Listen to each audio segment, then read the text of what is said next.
Back. Tomorrow the deadline is up for Donington Park to raise the funds to stage the 2010 Formula 1 race. But it's not just the circuit keeping its fingers crossed. Local businesses want the race back as well. Here's Rhiannon Mills. 2 circuits, 1 British Grand Prix, and for both Donington and Silverstone, this has turned into a race against time. In Northamptonshire, it's not just the circuit watching the clock either. Today, local businesses told me they want the race back, but want to know sooner rather than later. Meet the landlord. I'm probably doing about 12 weeks worth of trade in that 3 days. You need to plan very, very carefully. It's got to be run really efficiently because you just ram with people. It takes us a good 6 months pre-organising, ready for the event. The local shopkeepers. We can make things work quite quick once we know when the Grand Prix date is. But for many of the businesses around us, we do feel that the planning is probably their main essence of how their business ticks. So, yes, very important that we know soon. And the campsite owners. One of our biggest problems that we've had is having the confidence to build ourselves up into providing even better facilities.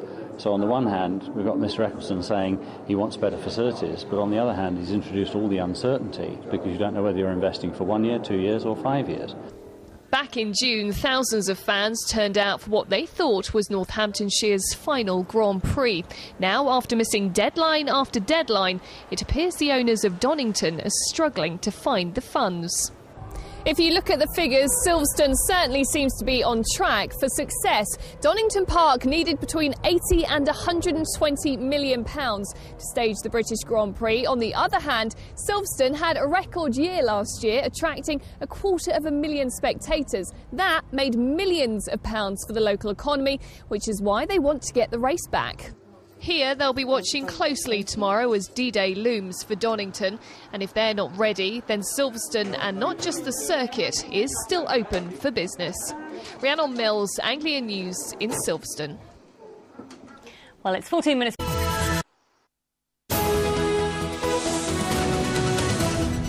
More news now from your part of the region, and trains between Harwich and Manningtree in Essex have been cancelled for more than 2 weeks after a landslip. It happened last night near Rabness, damaging part of the railway line. Buses are replacing trains while engineers attempt to fix the problem. Lorna Ramsey reports. Cutting, pushing, digging. Engineers from Network Rail are working around the clock to get this line between Harwich and Manningtree back to normal. Last night, land underneath the tracks here at Rabness slipped, causing the tracks and the power lines to move. Rail groups say landslips mainly happen after heavy rainfall. They do happen from time to time. The whole of the Essex rail system is built on clay, so from time to time you do get these problems. They are quite common. People will be disrupted just because the bus takes twice as long as the train, and the road is not straight. It's very windy, so it'll take a lot longer for the buses to get through. The line's closed while work's carried out, and buses are replacing trains between Harwich and Manningtree, adding at least half an hour to people's journeys. At peak times, trains should be going along here once every half an hour. But Network Rail says the track will remain closed until the engineers finish their work. Network Rail has apologised for the disruptions caused to passengers and says the line should be ready to reopen on Monday, November the 9th. Lorna Ramsey, Anglia News, Rabness. Drivers faced delays on the A47 Norwich Southern Bypass this morning after a van overturned close to the junction with the A146. It happened just after 8 o'clock on the westbound carriageway. One lane was blocked while emergency services attended the scene and the van was removed. No one was seriously injured. Firefighters were called to the Bird's Eye frozen food factory at Lowestoft today after a section of roof caught fire. Crews from Beccles, Lowestoft, Bungay and Yarmouth were sent to the plant on Wapload Road at about midday. Part of the roof ducting was removed while staff were safely evacuated. The fire was put out by 2 o'clock. Police in Essex have released an e-fit of a man they want to speak to following the rape of a teenage girl at Braintree. It happened in August. But the victim's now told police she's seen her attacker in the town. A new plea has been issued to save Norfolk's coastal flood sirens after fears that some will have to be decommissioned. The county's ruling Tory group has decided to stop funding the sirens, but says individual parish councils can keep them if they provide the cash. But Norfolk's Lib Dems are calling for a rethink. They say some parishes will struggle to find the money, and this will leave parts of the coast dangerously exposed. Police in Norfolk and Suffolk are warning businesses and householders who use heating oil to remain on their guard. Rising fuel prices means a steep increase in the cost of heating oil, making it an attractive target for thieves. Some tanks have the capacity to store thousands of pounds worth of fuel, and police say it's worth taking precautionary measures to protect them. A major police operation is taking place on a stretch of the M11 in Essex, which is considered a prolific accident hotspot. Essex Police have been patrolling the motorway between Junction 8 at Bishop Stortford and the M25. Operation List hopes to cut the number of accidents in the area and also target criminal activity. Alpa Patel has more. It only stretches 2 junctions, but this area of the M11 is one of the most dangerous in Essex.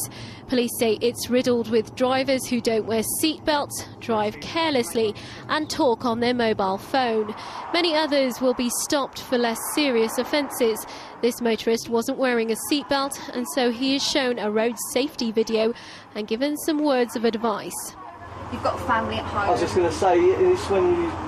Yeah, because I have got my children at home and all that. And they expect Dad to come home every single day, and you have a duty really to keep yourself safe for them, don't you? Yeah. Sometimes they wonder why. You know, they can't understand what they're doing wrong because they've got into bad habits, and that's all it is really, bad habits, which we want to get them out of because it won't prevent them, you know, not wearing a seatbelt won't prevent them from having an accident, but what it will do is prevent the severity of their injury.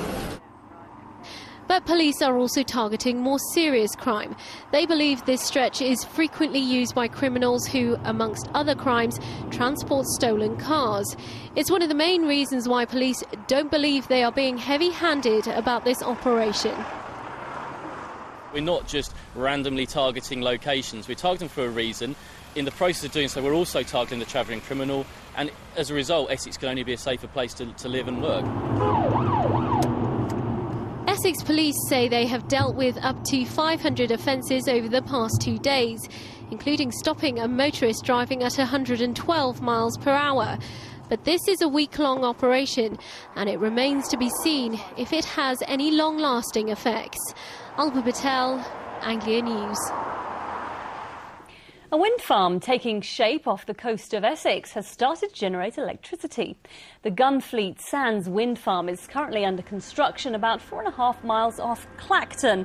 About 30 turbines have been installed so far, and 9 have now started to produce power.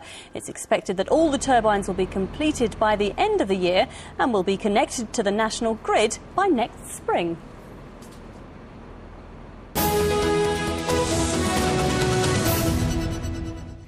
Well, time now